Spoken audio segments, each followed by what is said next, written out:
कुठेतरी आईला समाधान मिळतं, की मी तेवढी भाजी संपवली आहे. पण त्या भाजीपायी एक वाटीभर जाम गेलाय किंवा साखर गेली आहे पोटात ते लक्षात येत नाही.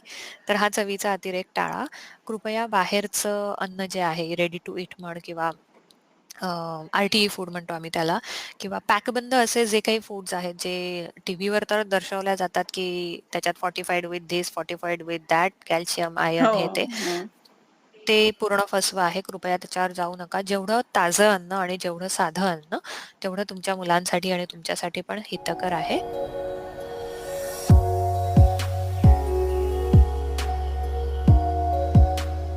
नमस्कार. सुपर हिरो घडवतानाच्या दुसऱ्या एपिसोडमध्ये मी तुमची होस्ट तृतीया तुमचं खूप खूप स्वागत करते. आजचा विषय आहे इम्युनिटी आणि आपल्याबरोबर आहेत doctor Rupali Panse. Hello doctor. नमस्कार. डॉक्टर, इम्युनिटीची कॉन्सेप्ट थोडक्यात समजावून सांगा ना. हो, आजचा आपला टॉपिकच तो आहे इम्युनिटी. तू जसं टीझरमध्ये म्हटली होतीस पॉडकास्टच्या, तसं इम्युनिटी म्हणजे रोगप्रतिकारक शक्ती अगदी आपण शाळेपासून शिकतोय नाही का?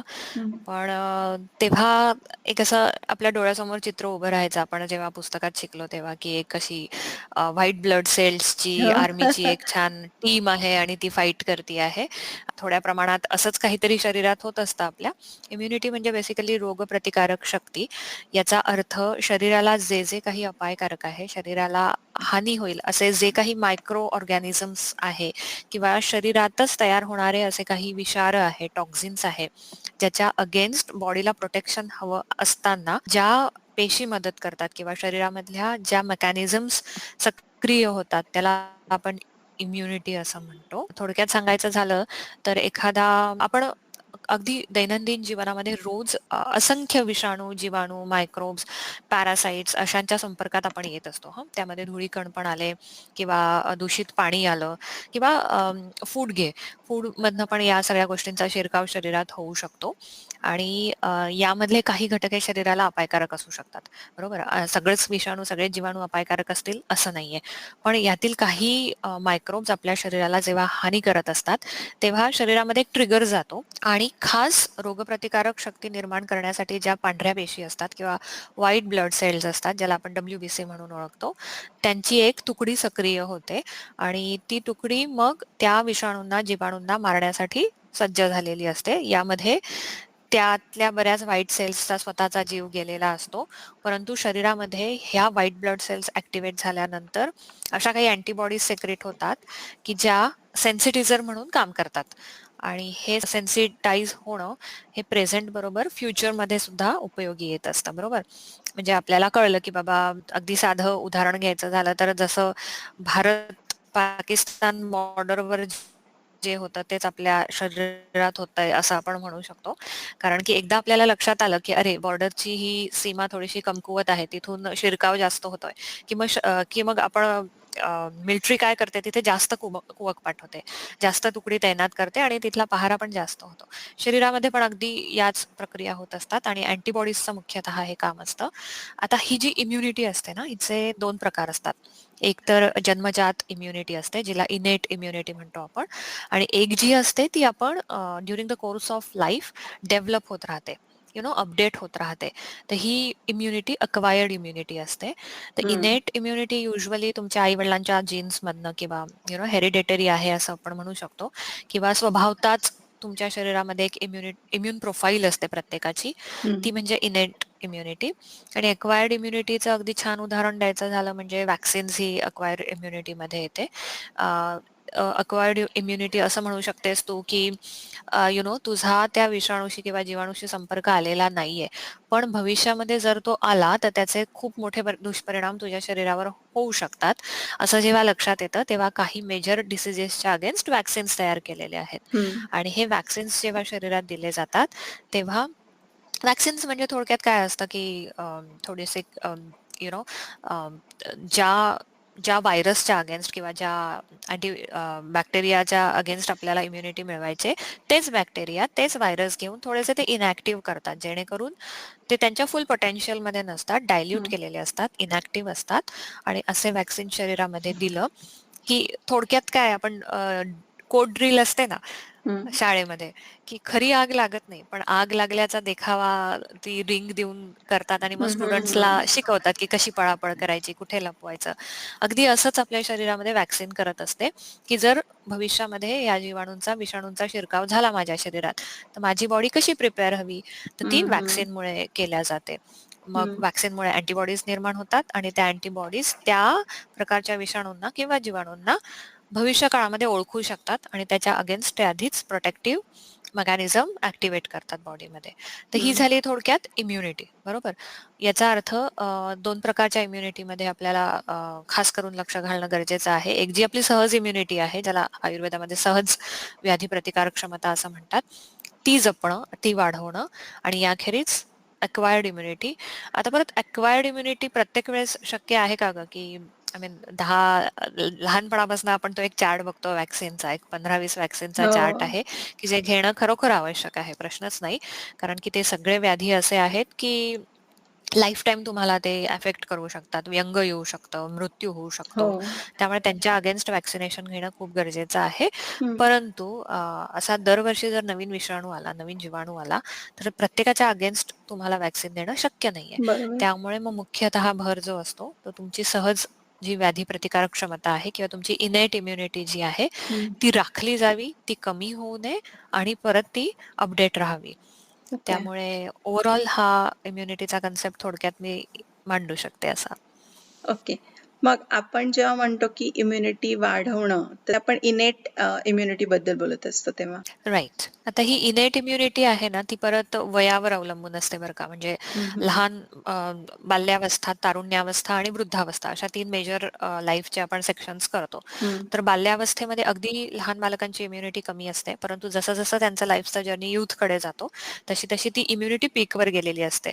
परंतु मग परत एकदा जेव्हा म्हातारपणाकडे वय झुकायला लागतं, तेव्हा परत इम्युनिटी कमी झालेली असते. सो आपण असं म्हणू शकतो, की हा परत एक असा ट्रायंगल असतो, पीक असतो, की हं. लहानपणी बेसवर असते इम्युनिटी, हळूहळू वयानुसार इम्युनिटी वाढत जाते आणि तरुणपणानंतर परत अगेन 50s नंतर किंवा 40s नंतर ती इम्युनिटी हळूहळू ढासळायला लागते आणि हं. वृद्धावस्थेमध्ये ती सगळ्यात कमी असते. अजून दुसरी गोष्ट आहे जेनेटिक्स. मी जसं म्हटलं, की हं. तू पंजाबातली लोकं पाहिली तर कशी धट्टी-कट्टी असतात, बरोबर. हो.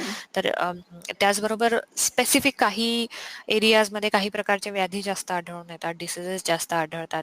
तर मग ह्याचा काय संबंध आहे इम्युनिटीशी? तुझ्या आजूबाजूचं जे वातावरण आहे, त्याचा पण हं, तुझ्या हं. इनेट इम्युनिटीवर परिणाम होत असतो. फॉर बरं. एक्झाम्पल पोल्युशन असलेल्या एरियामध्ये तू राहत असशील, तर तुझी इम्युनिटी डेफिनेटली हॅम्पर होणार आहे. खूप बरोबर. जिथे कायम दमटपणा असतो, सूर्यप्रकाशाची कमतरता असते किंवा डॅम्प वेदर असतं, तिथल्या हं. लोकांची इम्युनिटी देखील इतर कंपॅरेटिव्हली इतर लोकांच्या मानाने कमी आढळते. सो अशा बरोबर. मल्टिपल फॅक्टर्सचा इनेट इम्युनिटीवर परिणाम होत असतो. It also includes your diet आणि लाईफस्टाईल हॅबिट्स. ओके. आणि बिफोर वी गो देअर एक एक प्रश्न मला विचारायचा आहे, की तुम्ही सांगितलं की व्हाईट ब्लड सेल्सबद्दल तुम्ही बोललात. पण हां. आपण इम्युनिटी वाढवताना आपण जे म्हणतो की मल्टीव्हिटॅमिन्स म्हणजे जर आहार विषयक जर आपण बोलत असू, तर तुमच्याकडे मल्टीव्हिटॅमिन्स पाहिजे, तुमचं आयर्न लेव्हल हे पाहिजे. तर बरोबर. हे सगळं म्हणजे काय हे in turn it helps in creating good quality white blood cells की काय म्हणजे काय रिलेशन आहे त्यात? बरोबर, बरोबर. छान प्रश्न आहे हा. हं. कारण की फक्त व्हाईट ब्लड सेल्सवर जर इम्युनिटी अवलंबून असते, तर आज white blood blood I mean WBCच्या टॅबलेट्स निघाल्या असतात, WBCचे इंजेक्शन्स निघाले असते, WBCच्या पावडर्स निघाल्या असतात, प्रोटीन पावडर सारख्या. पण तसं नसतं. कसं आहे, की परत एकदा मी तेच एक्झाम्पल देईल, की हं, प्रॉपर बॉर्डरवर लढणारे सैनिक म्हणजे जरी WBCs असल्या, हं, तरी एक मोठी यंत्रणा त्याच्या मागे काम करत असते, राइट? सॉफ्टवेअर्स हं. इन्क्लूड असतात वेगवेगळे. नंतर तुम्हाला शस्त्रपुरवठा चांगला लागतो. तुम्हाला जे काही टेक्नॉलॉजिकल संदेशांची देवाण-घेवाण आहे, ती चांगली लागते. तुम्हाला फंडिंग चांगलं लागतं आणि या सगळ्या गोष्टी कलेक्टिव्हली काम करतात. तेव्हा मग कुठेतरी बिचारे ते सैनिक तुम्हाला शत्रूंपासून वाचवू बरोबर. शकतात. शरीरामध्ये पण अगदी तसंच आहे. तर हं, फक्त WBC म्हणजे इम्युनिटी नाहीये. तर ओव्हरऑल तू जसा उल्लेख केला तसा आयर्नचा रोल खूप मोठा आहे किंवा वेगवेगळे जीवनसत्व आहे, व्हिटॅमिन सी आहे, व्हिटॅमिन के आहे, व्हिटॅमिन ए आहे, बी आहे. या प्रत्येक व्हिटॅमिनचा शरीरामध्ये कुठल्या ना कुठल्या स्वरूपात एक रोल असतो. बरोबर. हं. छान याचा आयुर्वेदिक तुला उदाहरण द्यायचं झालं तर आमच्यामध्ये धातू सारता ही एक कन्सेप्ट आहे. हो. धातू इज टिश्यू. मग ब्लड टिश्यू आहे, मसल टिश्यू आहे, फॅट टिश्यू आहे, बोन टिश्यू आहे, राइट? हं. त्याच्यानंतर स्किन आहे. ह्या सगळ्या बरोबर, टिश्यूचे प्रकार आहेत. करेक्ट? बरोबर. त्यामुळे ह्या टिश्यूंची क्वालिटी वाढवणं is also equal to immunity. त्याला आम्ही धातू सारता म्हणतो. म्हणजे तुमचं मस्क्युलर इम्युनिटी चांगली हवी, तुमची बोनची डेन्सिटी चांगली हवी. मग त्याच्यात व्हिटॅमिन डी आलं, कॅल्शियमचं सप्लिमेंट्स आले. त्याच्यानंतर रक्तसारता आम्ही म्हणतो. म्हणजे सी ब्लड टिश्यू हेल्दी आहे म्हणजे काय? मग ब्लड टिश्यूचे जे कॉम्पोनंट्स आहेत, बरोबर. हे हिमोग्लोबिन आहे किंवा रेड ब्लड सेल्स आहे, व्हाईट ब्लड सेल्स आहे, प्लेटलेट्स आहे किंवा त्यातला जे व्हाईट पार्ट असतो ब्लडचा, हं, सीरम आहे. हे हं. सगळं जेव्हा हेल्दी असतं तेव्हा ती टिश्यू क्वालिटी चांगली टिश्यू असतात. असते बरोबर, आणि तेव्हा मग इम्युनिटीमध्ये थोडेसे ऍड होतं. बरोबर. Same with muscular tissue, same with bone tissue. त्यामुळे ओके. जेव्हा आयुर्वेदाच्या दृष्टीने इम्युनिटीचा विचार आम्ही करतो, तेव्हा आम्ही टिश्यू क्वालिटीला जास्त इम्पॉर्टन्स देतो. त्यामुळे तुम्ही जर नुसतं आयर्न घेतलं, तर तुमची इम्युनिटी वाढणार नाहीये. कारण बाकीच्या हं, टिश्यूजसाठी त्याचा काही सप्लिमेंट मिळणार नाही. फक्त कॅल्शियम घेतलं, तर मग परत प्रिव्हियस जे टिश्यूज आहेत, ब्लड आहे, लिम्फ हं. आहे किंवा ॲडिपोज टिश्यू आहे, ह्या सगळ्या टिश्यूजची क्वालिटी मेंटेन नाही होणार. त्यामुळे आयुर्वेदात विचार करताना टिश्यूच्या क्वालिटीवर आम्ही खूप भर देतो. मग ओके. जेणेकरून ती त्या धातूंची इम्युनिटी नीट वाढेल. त्यामुळे कलेक्टिव्हली फक्त blood cells, white blood cells नाही, तर ओव्हरऑल अजून उल्लेख करायचा राहिला, की इम्युनिटीमध्ये हार्मोन्सचा सुद्धा खूप मोठा इम्पॅक्ट इम्युनिटीवर असतो. त्यामुळे हार्मोनल इम्बॅलन्स झाला तरी इम्युनिटीमध्ये फरक पडतो किंवा हार्मोन्स व्यतिरिक्त शरीरामध्ये वेगवेगळे एन्झाईम्स सेक्रेट केले जातात. स्टमकमध्ये एन्झाईम्स सेक्रेट केलं जातं, पॅनक्रियामध्ये केलं जातं, लिव्हरमध्ये केलं जातं. तर ह्या एन्झाईम्सचा, संप्रेरकांचा देखील इम्युनिटीवर खूप मोठा परिणाम होतो. त्यामुळे हाही ओके. एक भाग लक्षात घेणं गरजेचं आहे. ओके. तुम्ही बोलला की लाईफस्टाईल बद्दल तुम्ही बोलत होतात. तर मला पण तोच प्रश्न विचारायचा होता, की फक्त आहार ह्या एका बाबीवर आपण अवलंबून राहू शकतो का इम्युनिटी वाढवण्यासाठी? अ, नक्कीच नाही, असं उत्तर आहे या प्रश्नाचं. कारण की आयुर्वेदाचं सगळ्यात स्ट्रॉंग फाउंडेशनल कुठली थेरी असेल ना, ती 3 पिलर थेरी आहे. म्हणजे हं, त्रयोपस्तंभ असं आम्ही म्हणतो त्याला. त्यात म्हणजे चक्क आयुर्वेदात सांगितलंय, की तुमच्या आयुष्याचा भार सांभाळायला हे 3 पिलर्स म्हणजे सक्षम हवे, स्ट्रॉंग हवे, तरच तुमचं लाईफ हेल्दी राहील. तर हं, त्या 3 पिलर्समध्ये आहार, निद्रा आणि ब्रह्मचर्य. तर ब्रह्मचर्य इज इक्वल टू मी आज एक्सरसाइज घेणार आहे, कारण की तेही इम्पॉर्टंट एक कॉम्पोनंट आहे शरीराचा. तर हं. जेवढा आहार महत्वाचा आहे, आहार तर हवाच, आहाराशिवाय पोषण बरोबर. होणं गरजेचंच नाहीये. आहार इज इक्वल टू जीवन. त्याच्यानंतर निद्रा हा एवढा महत्वाचा सपोर्ट पिलर उल्लेख करावा असं आयुर्वेदाला का वाटलं असेल? हं, असा प्रश्न स्वाभाविक आहे सगळ्यांना पडणं, की ठीक आहे, झोप ही नॅचरल प्रोसेस आहे. आली की झोपावं, नाही आली की नाही झोपावं, इतकं ते साधं सोपं समीकरण बऱ्याच जणांना वाटतं. पण इम्युन प्रोफाईल हेल्दी करण्याला किंवा इम्युनिटी उत्तम बनवण्यासाठी सगळ्यात महत्वाचा घटक आहाराबरोबर झोप आहे. हं, कारण झोप ही अशी प्रक्रिया आहे, की शरीराचं जे वेअर अँड टेअर आहे किंवा शरीराचं दिवसभरामध्ये जे काही सेल्युलर लेव्हलवर नुकसान झालेलं आहे, ती सगळी झीज ही झोपेच्या दरम्यान भरून येते. त्याच्यानंतर झोपेमध्ये तुम्ही मेजर काही काय म्हणतात आपण त्याला, सेल्युलर लेव्हलवर चाललेल्या ॲक्टिव्हिटीज पाहिल्या, हं, हं. तर त्यामध्ये नवीन डब्ल्यूबीसी तयार करणं, बरं. अगोदरच्या आपण म्हणतो काय फाईट्समध्ये ज्या डब्ल्यूबीसीची झीज झाली किंवा ज्या डब्ल्यूबीसी मेल्या आहेत, त्यांना व्यवस्थित शरीराच्या बाहेर टाकणं, वेगवेगळ्या नवीन टिश्यूची निर्मिती करणं, याबरोबर रक्ताची साखर नियंत्रित करणारी प्रोसिजर, हं, त्याच्यानंतर बीपी कंट्रोल करणं, अशा खूप महत्वाच्या सगळ्या ज्या घटना असतात त्या झोपेमध्ये घडत असतात. त्यामुळे मेंदूशी रिलेटेड महत्वाच्या ऍक्टिव्हिटीज झोपेमध्ये घडतात. हं, दिवसभरामध्ये आपण असंख्य गोष्टी पाहतो, असंख्य गोष्टींचा विचार करतो, असंख्य शब्द कानावर पडतात, असंख्य गोष्टी समजून घेण्याचा आपण प्रयत्न करत असतो आणि झोपेच्या दरम्यान या सगळ्या गोष्टींचं ब्रेन एक अनालिसिस करतो हं, दिवसभराचं, हं, की हे इम्पॉर्टंट आहे. स्वाईप हं. स्वाईप म्हणू शकतो आपण, हो, बरोबर. राईट स्वाईप, ओके हे इम्पॉर्टंट आहे, okay this is not important, left swipe.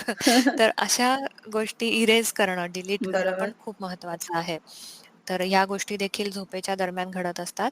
Okay. वात दोष कमी होतो आयुर्वेदानुसार झोपेमुळे आणि उत्तम कफदोष जो आहे तो हं. सक्रिय होतो. म्हणजे फिजिओलॉजीसाठी आवश्यक असलेला हो. कफदोष सक्रिय होतो.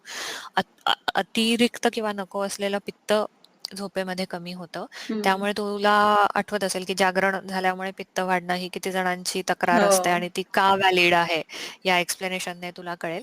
जेणेकरून त्रिदोषांचा जो बॅलन्स आहे तो देखील झोपेमुळे राखला जातो. हं. त्यामुळे इम्युनिटी आणि झोप हा एक खूपच जवळचा रिलेशन आहे आणि झोपेच्या तक्रारी असणाऱ्यांनी, कमी झोप असणाऱ्यांनी किंवा झोपेला सिरियसली न घेणाऱ्यांनी आज हा मुद्दा नक्की लक्षात ठेवावा.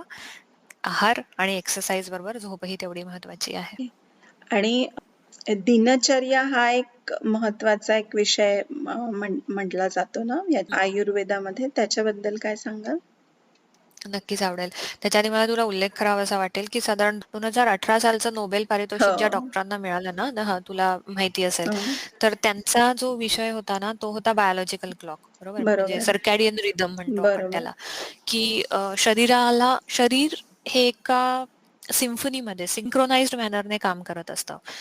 एक स्पेसिफिक वेळेला तुला झोप येणार, स्पेसिफिक वेळेला झोप लागणार, स्पेसिफिक वेळेला तुला नॅचरल कॉल्स जनरेट होतात तुझे. हं. तर ह्यामागे खूप खूप कॉम्प्लेक्स आणि शेकडो इंटरनल मेकॅनिझम्स, गुंतागुंतीच्या प्रक्रिया सुरू असतात आणि त्याचा हा रिझल्ट असतो. हं. आणि तो जर व्यवस्थित राखला गेला, म्हणजे शरीराचं बायोलॉजिकल क्लॉक जर व्यवस्थित पाळल्या गेलं, तर मग तुला शरीरात व्याधीच्या तक्रारी किंवा आजारी पडणं या गोष्टी कमी होतात, बरोबर? तर हं. त्या शोध निबंधाला त्या वर्षीचं नोबेल पारितोषिक मिळालं होतं आणि एक्झॅक्टली ही गोष्ट म्हणजे दिनचर्या आहे. बरोबर. आणि हजारो वर्षांपूर्वी आयुर्वेदाने दिनचर्येवर, तुला आश्चर्य वाटेल, आयुर्वेद शिकताना पहिल्या वर्षीचं पहिलं चॅप्टर आमचं दिनचर्या होतं.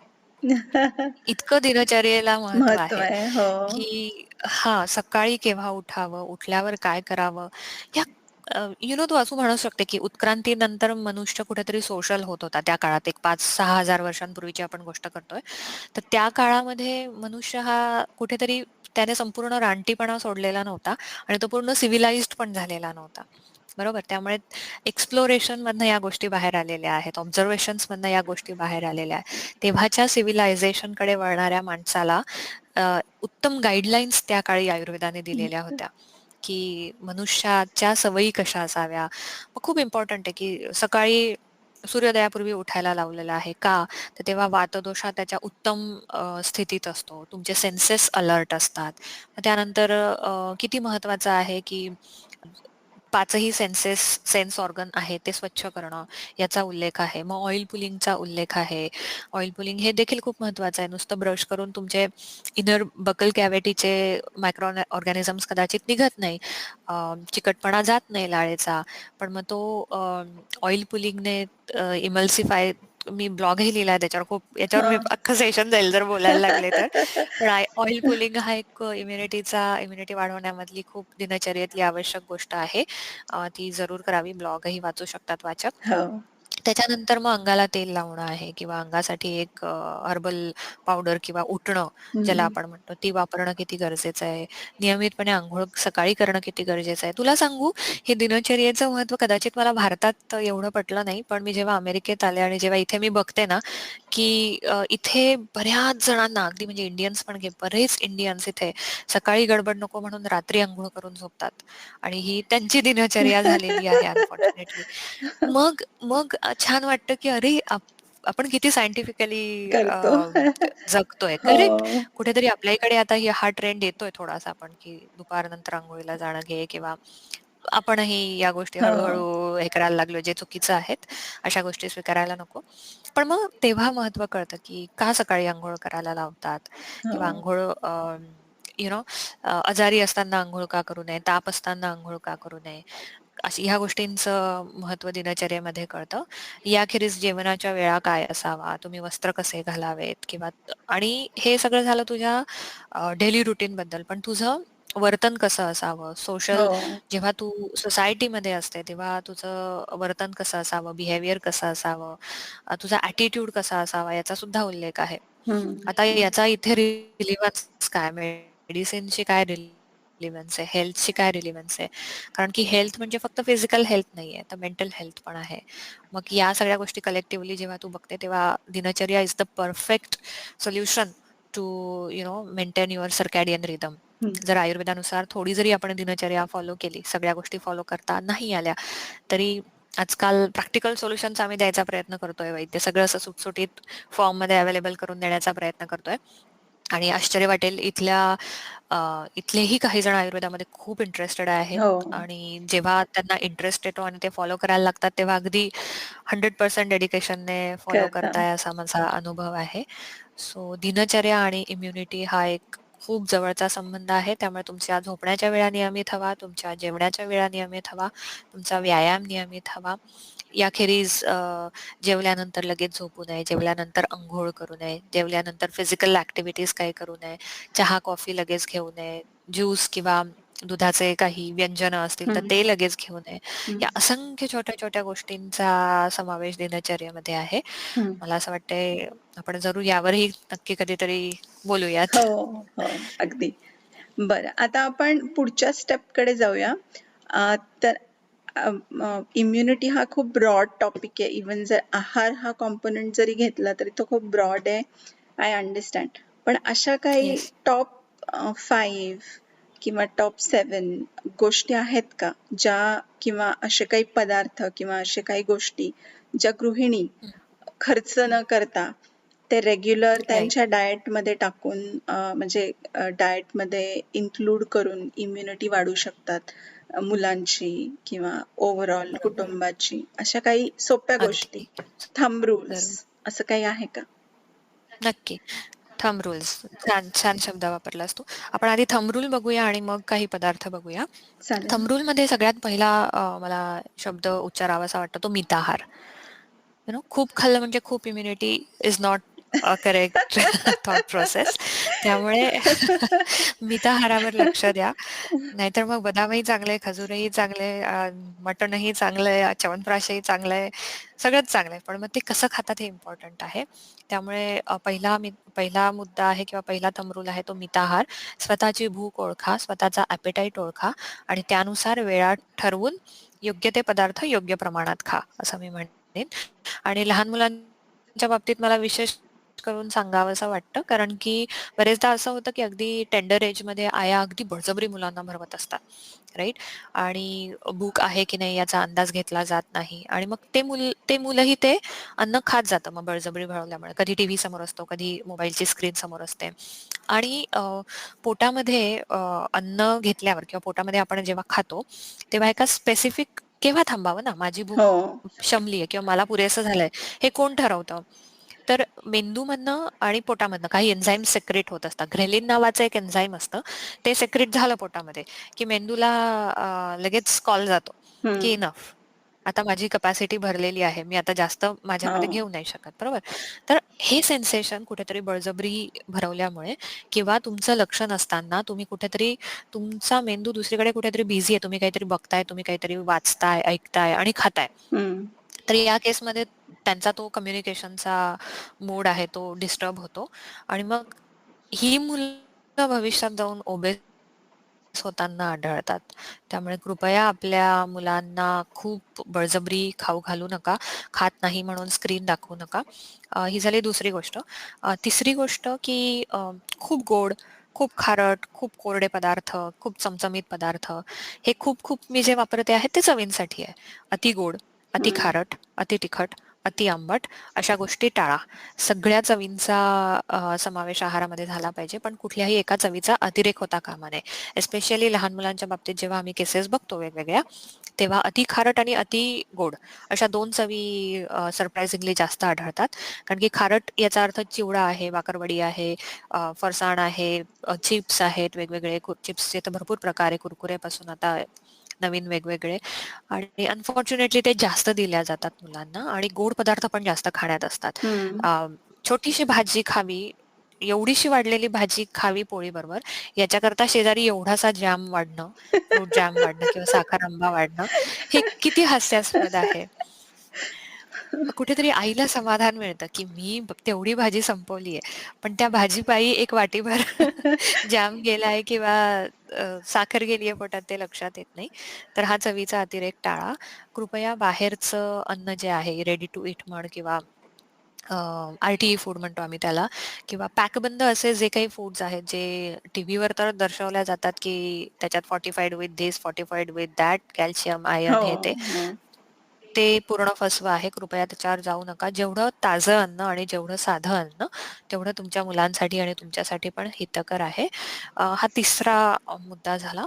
चौथा मुद्दा, की मुलांना स्वतःला भूक लागल्याचं कळायला शिकवा. हं. मुलाला ते स्वतः कळलं पाहिजे भूक लागणं. खूप महत्वाची गोष्ट आहे. सारखं-सारखं खाण्याची सवय जर असेल, तर ती कृपया वेळीच आवरा. कारण की अशाने काय होतं, की डायजेस्टिव्ह सिस्टम पूर्ण वेळ बिझी राहते आणि हं. बाकीच्या टिश्यूज पर्यंत शरीराची फिजिओलॉजी किंवा आपण जे म्हणतो मेटाबॉलिझम आहे ते पोहोचत नाही. त्यामुळे 3 किंवा 4 फार-फार तर वाढत्या वयातल्या मुलांना इतकं पुरेसं असतं. दर 2 तासाने खाण्याची सवय असेल, तर ती वेळीच डिस्करेज करा. अ, जेवणाच्या वेळा देखील खूप नियमित आहे. हं. अ, झोपण्याच्या आधी 2 तास जेवण झालेलं पाहिजे रात्रीचं. तसंच सकाळचं पण आहे. 1 किंवा 2च्या पुढे जेवणाची वेळ असेल तर ती चुकीची आहे. कारण शरीरामध्ये जे काही ॲपेटाईट वाढवणारं पित्त असतं, त्याची पण वेळ ठरलेली आहे सर्कॅडियन रिदमप्रमाणे. तर ती हं. युजुअली 2च्या आधी व्यवस्थित असते. त्यामुळे तोही एक आहाराचा भाग जपणं गरजेचं आहे. अजून एक गोष्ट आहे की पूर्वीचं अन्न पचलेलं नसेल तर परत हो जेवू ना. नका. जे मी आत्ता सांगितलं, की सारखं-सारखं हो. जेवल्याने ते होतं. ते खूप महत्वाचं आहे. तर मला असं वाटतं हे 3-4 जे थंब रूल आहेत, ते पाळले गेले हं. पाहिजे हं. बेसिकली. आणि तू विचारलंस, की घरातल्या घरात अशा काय वस्तू आहेत, हो. की ज्यांचा आपण इम्युनिटीसाठी आपण आपण तिकडे पुढे जायच्या आधी थोडक्यात आहाराचे नियम हा चॅप्टर हं. वाचावा तुमच्या हो, पुस्तकातला. Correct, correct. ओके. आहाराची बाराखडी असंच नाव बाराखडी. दिलंय मी हो, त्याला. हो, आणि मला असं वाटतं 12 थंब रूल्स दिलेत त्याच्यामध्ये. हो, तर जरूर, जरूर म्हणजे वाचकांना ते आवडेल थंब रूल असे हो. लावून ठेवले मला असं वाटते फ्रीजवर काही दिवस तरी तर चालेल. हो. सोपं पडेल त्यांना. माझ्या मते आपण श्रोत्यांसाठी एक पोस्टर बनवूया त्या थंब रूल्सचं. त्याने खूप नक्की, मदत होईल. छान कल्पना आहे. हो. आपण करूया तसं. चालेल. आता जरूर. आता काही पदार्थ तुम्ही सांगत होता ना? हो. आता प्रत्येक वेळेस इम्युनिटी वाढवायला खूप सारे महागड्या गोळ्या औषधं आणली पाहिजे किंवा सप्लिमेंट्स आणले पाहिजेत, असं काही नाहीये.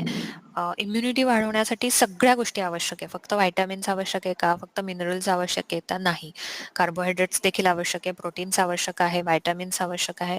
थोडक्यात एक सकस चौफेर जो आहार आहे, तो गरजेचा आहे. बरोबर? नुसतं हं. प्रोटीन खाल्लं तरी तुझी इम्युनिटी वाढणार नाहीये किंवा सगळ्या प्रकारच्या सप्लिमेंट्सचा तू मारा चालवलाय पोटावर, पण मात्र तुझं अन्न चांगलं नाहीये. हो. जे जे समोर आलं, बिस्किटं खाल्ली किंवा थोडंसं चिवडा खाऊन टाकला, मग कधीतरी पोळी भाजी खाल्ली, मग आज नुसताच भात केला, तर असं चालणार नाहीये. कारण शरीरालाही काय खरं, काय खोटं ते कळत असतं हं. आणि पचन जशी ही नॅचरल प्रोसेस आहे, तशी इम्युनिटी डेव्हलप होणं ही पण एक शरीराची नॅचरल प्रोसेस आहे आणि त्याकरता जेवढे व्हिटॅमिन्स किंवा ज्या काही गोष्टी आहेत, त्या जितक्या नैसर्गिक स्वरूपामध्ये तुझ्या पोटात जातील, हं. ॲब्सॉर्ब होतील, ॲसिम्युलेट होतील, तेवढं इम्युनिटीचं प्रमाण वाढेल, इम्युनिटीची क्वालिटी वाढेल बेसिकली. मग त्यासाठी वेगवेगळी फळं आहेत. मग फळांमध्ये प्रत्येक वेळेस काही ॲपलच खाल्लं पाहिजे असं काही नाही. अगदी बोरं, चिकू, चिंचा, आवळे ही जी आपली देशी फळं आहेत हं. मिळणारी किंवा सीझनल फळं आहेत, ताजं अंजीर मिळतं किंवा द्राक्ष मिळतात व्यवस्थित धुवून आणि ऑर्गॅनिक मिळाले तर उत्तम. तर फळांचा खूप मोठा रोल इम्युनिटीमध्ये असतो आणि ती नियमित सेवन केली गेली पाहिजे. हं. आयुर्वेदामधले काही गोष्टी आहेत, च्यवनप्राश आहे, मोरावळा आहे किंवा काही अवलेह कल्पना आहे च्यवनप्राशासारख्याच. तर त्या स्पेसिफिक इम्युनिटी वाढवणाऱ्या गोष्टींनीच बनलेल्या आहेत. म्हणजे अगदी एका औषधामध्ये कमीत कमी 30-40 औषधी वनस्पतींचा समावेश असतो. तर अशा ज्या गोष्टी आहेत त्या कमी डोसमध्ये तुला जास्त फायदा देतात ओके. आणि ॲज आय सेड की त्या सिंथेटिक नसतात. हं. त्यामुळे त्या शरीरामध्ये जास्त काळ टिकतात आणि जास्त व्यवस्थित ॲब्सॉर्ब केल्या जातात. त्यामुळे अशा गोष्टींचा निश्चित तुम्ही तुमच्या मुलांसाठी पण आणि स्वतःसाठी पण रादर पूर्ण कुटुंबासाठी उपयोग करू शकता. याखेरीज किचन स्पाइसेसचा उल्लेख केला नाही तर मी इम्युनिटीचं काय चॅप्टर कम्प्लीट होऊच नाही शकत. त्यामुळे किचन स्पायसेसचा खूप मोठा रोल इम्युनिटी डेव्हलप करण्यामध्ये आहे, ज्यामध्ये ब्लॅक पेपर आहे, लसूण आहे, आलं आहे, ओली हळद आहे, सुंठ आहे, त्याच्यानंतर कढीपत्ता आहे, तुळस आहे. तर ह्या सगळ्यांचे खूप खूप खूप सुंदर औषधी उपयोग आहेत. त्या सगळ्यांचा भरपूर तुम्ही वापर करा. काळ्या मिऱ्याने अँटीपायरेटिक आहे काळं मिरं, म्हणजे त्याच्याने तापाचं प्रमाण कमी होतं. काळ्या मिऱ्याने भूक चांगली लागते. काळे मिरे हे अँटी मायक्रोबिक आहे, म्हणजे मायक्रोब्सच्या विरुद्ध छान काम करतं. अँटी इन्फ्लमेटरी आहे, हं. म्हणजे शरीरामध्ये कुठेही इन्फ्लमेशन असेल तर ते हो. कमी करतं. दालचिनी, हे सगळे दालचिनीचा तर अरोमा देखील अँटी मायक्रोबियल आहे. म्हणजे तू विचार कर, इतकी ती औषधी. पोटेंट हां. पोटेंट इम्युनोमॉड्युलेटर आहे. ओके. तर ह्या सगळ्या गोष्टींचा माहिती असणं फार गरजेचं आहे. वाचक माझे वेगवेगळे ब्लॉग्स वाचू शकतात. अगदी प्रत्येक ब्लॉगमध्ये मी सोप्या भाषेत माहिती देण्याचा प्रयत्न करतीये. तर काही प्रश्न असतील तर जरूर तुमच्याकडनं येऊ द्यात. पण ह्या छोट्या-छोट्या गोष्टींचा आवर्जून उपयोग करा. छोटे-छोटे डब्बे तुम्ही आता मिसळीच्या डब्यामध्ये हळद असतं, तिखट असतं, जिरे असतं, मोहरी असतं, हिंग असतं. अक्षरशः या सगळ्यांचे उपयोग आपल्याला नीट माहिती असणं गरजेचं आहे. त्यामुळे मग एखादा मनुष्य घरात आजारी असेल, तर असं पटकन कळलं पाहिजे, की याला सुंठ द्यावी का मिरं द्यावी हो, मी, बरोबर? बरोबर. अगदी. हा बेसिक एक अगदी. हो, लॉजिक्स हो. ॲटलीस्ट इंडियन्समध्ये असणं फार गरजेचं गरजेचं आहे. आहे. कारण की तुला सांगते, अगदी साध्या वर्णामध्ये काळ्या मिऱ्याचं चूर्ण टाकलं किंवा सुंठ टाकलं तर पोट दुखणं म्हण, किंवा तापामध्ये जो एक कॉन्स्टिपेशन तयार होतं, ताप उतरत नाही लवकर. हो. तर ह्या गोष्टी जरी टाकल्या तरी दणदणीत घाम येऊन मस्त ताप उतरणं, या गोष्टी क्रोसिनशिवाय पण होऊ शकतात. हो, हो. सो किचन स्पायसेसचा एक मुद्दा आहे. याखेरीज पाणी व्यवस्थित पिलं जाणं गरजेचं आहे. पाणी अति पिणं देखील चुकीचं आहे आणि अगदी पाणी न पिणं देखील चुकीचं आहे. पाण्याला पर्याय नाही, त्यामुळे कोल्ड ड्रिंक, ज्यूस असं जर पिण्याची सवय असेल जेवताना, जी मुख्यतः नवीन पिढीमध्ये आढळते. मग मी ऑब्झर्व्ह केलंय, की बऱ्याच गोष्टी खाताना जवळ एक सॉफ्ट सॉफ्ट ड्रिंकची कॅन तरी असते, किंवा ज्यूस असतं, किंवा अगदी काही केसेसमध्ये तर मी दुधाचा ग्लास पण पाहिलाय. तर कृपया असं करू नका. एक खूपच साधं लॉजिक आहे, की दूध आणि अन्न एकत्र तुम्ही देता आहे, तर पोटात जाऊन काय होणार त्याचं? तर विरुद्ध अन्नाचा प्रकार आहे. तर ह्या चुका टाळल्या ना तरी पण इम्युनिटीमध्ये होणाऱ्या एरर्स कमी होतील, मेटाबॉलिक एरर्स कमी होतील असं आपण म्हणू शकू. तर हे थंब रूल नक्कीच मला सांगायला आवडतील. ओके. आणि व्हिटॅमिन सी बद्दल आपण खूप खूप ऐकतो, म्हणजे स्पेशली आता मध्ये, की अगदी तुम्ही रोज संत्र खा किंवा मोसंबी खा, लिंबू असू द्या, असं खूप सांगितलं जातं. तर त्याच्याबद्दल काय सांगाल, किंवा त्याचं का महत्व आहे, आणि आयुर्वेद त्याच्याबद्दल काय सांगतं?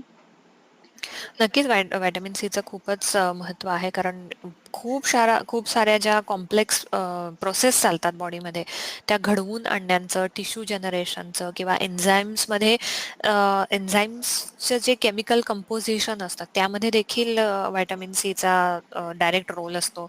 तर ते फॉर्म करणं म्हण, किंवा काही अँटीबॉडीज फॉर्म करणं म्हण, किंवा न्यूरल हेल्थ, किंवा आपण म्हणजे आपली नर्वस सिस्टीम आणि शरीराच्या महत्वाच्या प्रक्रिया यांची जी देवाणघेवाण असते, त्याच्यात सुद्धा व्हिटॅमिन सीचा खूप मोठा रोल आहे. व्हिटॅमिन सी अँटीऑक्सिडंट आहे, म्हणजे शरीराच्या वेअर अँड टेअरमध्ये जो नकोसे टॉक्झिन्स निर्माण होतात त्यांना नष्ट करण्याचं काम व्हिटॅमिन सी करत असतं. टिश्यू रिजनरेशनचं काम हम्म. व्हिटॅमिन सी करत असतं. अशा अनेक गोष्टी आहेत, खूप अनेक गोष्टी अशा आहेत. हम्म. एवढंच नाही तर अनेक सायकोलॉजिकल डिसऑर्डर्समध्ये पण असं आढळलंय, की व्हिटॅमिन सीची कमतरता असताना कसे मूड स्विंग्स होतात, किंवा डिप्रेशन कसं येतं, आणि त्याचं सप्लिमेंट वाढवलं आपण व्हिटॅमिन सीचं तर किती सुंदर रिझल्ट्स मिळतात साध्या व्हिटॅमिन सीने. बापरे. सो रोल तर उत्तमच आहे. आता पुरवठा कसा करावा हा एक हा. मुद्दा आहे, की मागे म्हटलं तसंच मी अगदी औषधं गोळ्या घेण्यापेक्षा जेवढं नॅचरल फॉर्ममध्ये व्हिटॅमिन सी जाईल तेवढं त्याचं तुमच्या शरीरामध्ये अस्तित्व जास्त काळ राहील आणि त्याचा फायदा जास्त मिळेल. तर लिंबू तर आहेच, पण लिंबू तू फळ म्हणून नाही खाऊ शकणार, बरोबर? बरोबर. हां, लिंबाचे थेंब हे हम्म. लक्षात ठेवावं. मी एक रोज लिंबू खाल्ला असं करू नका, कारण की लिंबू परत थोडासा वात हो. वाढवणारा आहे, कफ हो. वाढवणारा आहे आम्ल गुणामुळे. त्यामुळे बऱ्याच जणांना ॲलर्जी येते, शिंकांचा त्रास सुरू होतो, सर्दी होते लगेच. मोसंबी, संत्रा खायला काही हरकत नाहीये. आवळा आवळा आणि व्हिटॅमिन सी हे अगदी संपूर्ण जगाने ॲक्सेप्ट केलेलं उत्तम कॉम्बिनेशन आहे. आवळ्यामध्ये जे काही केमिकल कंपोझिशन आहे, जे काही ॲक्टिव्ह इन्ग्रेडियंट्स आहेत आवळ्यातले, त्याचं फॉर्मेशन अतिशय अमेझिंग आहे. म्हणजे एक अशी आपण ओके. म्हणतो ना सुपर बुलेट हं, आहे हं, ती, हं. की ज्याच्यामध्ये फक्त व्हिटॅमिन सी नाही, तर व्हिटॅमिन सीचं काम चांगलं राहावं म्हणून बाकीचे व्हिटॅमिन्स आणि मिनरल्स वगैरे आढळतात. त्यामुळे आवळ्याचा पुरेपूर वापर करावा. बोरं आहेत. बोराने बऱ्याच जणांना सर्दी होण्याची शक्यता असते, त्यांनी टाळावं. पेरू आहे, पेरूमधलं व्हिटॅमिन सी पण खूप उत्तम असतं. परंतु कफाचा त्रास असेल तर पेरूच्या ऐवजी परत आवळ्याला आपण हे द्या, महत्त्व द्या. त्याच्यानंतर कवठ आहे, आमसूल आहे, काही प्रमाणात चिंच आहे. तर अशा सगळ्या विविध प्रकारातनं ते व्हिटॅमिन सी जाऊ द्या. कुठल्याच एका गोष्टीचा अतिरेक करू नको. नका. त्यामुळे परत आपला ट्रेडिशनल कुकिंग हेल्पला येतं इथे. हं. रेस्क्यू करतं असं मी म्हणेन. कारण वरणामध्ये चिंच जाते, कधी कोकम जातं, कधी चिंच हो, जाते, राइट? त्याच्यानंतर कधी आमसुलाचं सार असतं हो. किंवा लिंबाचं लोणचं असतं. हं. तर हे प्रमाण पण बरोबर आहे, कुकिंग प्रोसेस पण छान आहे आणि सगळ्यात नॅचरल फॉर्म आहे. मोरावळा आहे, त्याच्यानंतर ड्रायफ्रुटचं आणि लिंबाचं लोणचं आहे, ओल्या हळदीचं लोणचं आहे. तर अशा स्वरूपांमध्ये प्लीज हे पदार्थ पोटात गेले, तर त्याचा जास्त फायदा होईल असं मला वाटते. बरं. काळ्या मनुकांचा उल्लेख करायचा झाला. काळ्या मनुका ही खूप उपयुक्त आहे जेव्हा आपण इम्युनिटी व्हिटॅमिन सी बद्दल बोलतो तेव्हा. हं, हं. बरं आता स्पेशली कोरोनामध्ये आता सेकंड वेव्ह आली आणि सडनली स्पाइक झालाय केसेसमध्ये. तर बरेचसे जण व्हिटॅमिन सप्लिमेंट्स देतात मुलांना जेवणाबरोबर, जेवण झाल्यानंतर. तर हे किती हं, योग्य आहे? म्हणजे आजारी पडण्याच्या आधीच होऊ नये म्हणून हं. इम्युनिटी बूस्ट अगदी बरोबर. करण्यासाठी. तर बरोबर. हे चांगली गोष्ट आहे. चांगला चांगला प्रश्न आहे. कारण जसं हायपोव्हिटॅमिनॉसिस असतं ना, तसं हायपर व्हिटॅमिनॉसिस नावाची पण एक कंडिशन आहे. म्हणजे नको असताना नको तेवढे जर व्हिटॅमिन्स दिले गेले, तर एच-बी जास्त झालं अशाही काही केसेस असतात ना आणि हां, त्याचेही दुष्परिणाम होऊ शकतात. सो हां. चांगला प्रश्न आहे हा तुझा. सगळ्यात पहिल्यांदा सगळ्या पालकांना सांगावसं वाटेल, की डॉक्टरांना विचारल्याशिवाय कुठलंही व्हिटॅमिन सुरू करू नका. कारण की ते काही गोळी चॉकलेट नाहीये, की नुकसान नाहीये ना, मग जाऊ देत असं नाहीये. शेवटी ते सिंथेटिक असतं. सिंथेटिकच असणार, त्याचेही केमिकल मॉलिक्युल्सच आहेत आणि कुठेतरी बॉडीला ते ॲक्सेप्ट झाले पाहिजे, बरोबर? हं, नाहीतर मग बॉडी ते चुकीच्या मार्गाने बाहेर टाकण्याचा प्रयत्न करते किंवा चुकीच्या पद्धतीने ते शरीरात साठवलं जातं. हं, मग हं, कॅल्शियमचे स्टोन्स होणं, युरिन स्टोन्स होणं किंवा हायपर व्हिटॅमिनॉसिसच्या बाकीच्या लक्षणं दाखवणं सुरू होतं. हं. सो तुम्ही डिसाईड करू नका, की माझ्या मुलाला कुठल्या व्हिटॅमिनची गरज आहे. डॉक्टरांना डिसाईड करू देत. पण जर तुमची इच्छाच आहे, की खूपच द्यायचंच आहे माझ्या मुलांना काहीतरी इम्युनिटी वाढवायला, तर मी जसं म्हटलं, की च्यवनप्राश हा एक खूप चांगला ऑप्शन आहे तुम्हाला हो, किंवा आजकाल काही डॉक्टर छान फॉर्म्युलेशन करून देतात वेगवेगळ्या गोष्टींचे. गुळवेल आहे किंवा शतावरी आहे, हो. बलाचूर्ण आहे, अश्वगंधा चूर्ण आहे. तर याचे फॉर्म्युलेशन्स खूप चांगले आयुर्वेदामध्ये अवेलेबल आहेत. तर आपल्या जवळपासच्या विश्वासू आयुर्वेद तज्ञाकडे जा, त्यांच्याशी कन्सल्ट करा.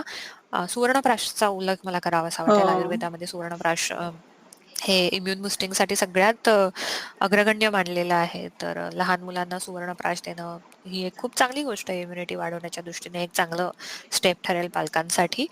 तर मी परत असं म्हणेन, की आर्टिफिशियल सप्लिमेंट देण्यापेक्षा तुमच्या पाल्याच्या चौफेर सकस आहारावर लक्ष द्या. वेगवेगळे पदार्थ खाण्याची सवय लावा. अगदी तुरट, कडू चवी देखील पोटात जाणं खूप गरजेचं आहे. कारण कडू चवीचं आणि इम्युनिटीचं खूप चांगलं रिलेशन आहे. कडू चव ही इम्युनिटीसाठी आवश्यक असते. त्यामुळे आंबट, गोड, कडू सगळ्या चवींचा आहारामध्ये उल्लेख ठेवा. कुठल्याही आर्टिफिशियल सप्लिमेंटची गरज नाही पडणार मग. बरं, बरं. आणि असे काही काय अशा काही रेसिपीज आहेत का कॉमन 2-3 अशा काही सांगू शकाल ज्याच्यामुळे फायदा होईल आपल्या नक्कीच, श्रोत्यांना? नक्कीच. आपण असं एक कॅटेगरी करूया. एक 3-4 सूपांमधलं एक सूप सांगेन. एक डेझर्ट सांगते मी हवं तर छान. एक गोड पदार्थ बघू आपण आणि एक काय बघूयात? बरं आपण आधी गोड पदार्थ बघूयात आता. मला नेहमी मी जो पेशंटला सांगते तो एक आहे, की आयर्न राईस म्हणून मी एक पेशंट्सला कायम सांगते डेझर्टमध्ये आयर्न राईस. तर त्याच्यामध्ये मी रेड राईस म्हणजे आपला साठेसाळीचा जो तांदूळ आहे तो वापरायला लावते किंवा कुठलाही सुवासिक जर हं. साठेसाळीचा नसेल वापरायचा तर कुठलाही सुवासिक नॉर्मल तांदूळ वापरा. त्याच्यानंतर खजूर, खारीक, ओलं नारळ, काळ्या मनुका, बदाम, जर्दाळू हे 6 घटक बरोबर. हे 6 घटक बारीक चिरून घ्या किंवा याचा एक छान असे छोटे-छोटे तुकडे करा आणि ऑर्गॅनिक आपली नॉन रिफाइंड जी साखर असते ना हं. थोडीशी ब्राऊन हं. हां, ती साखर याच्यासाठी वापरायची.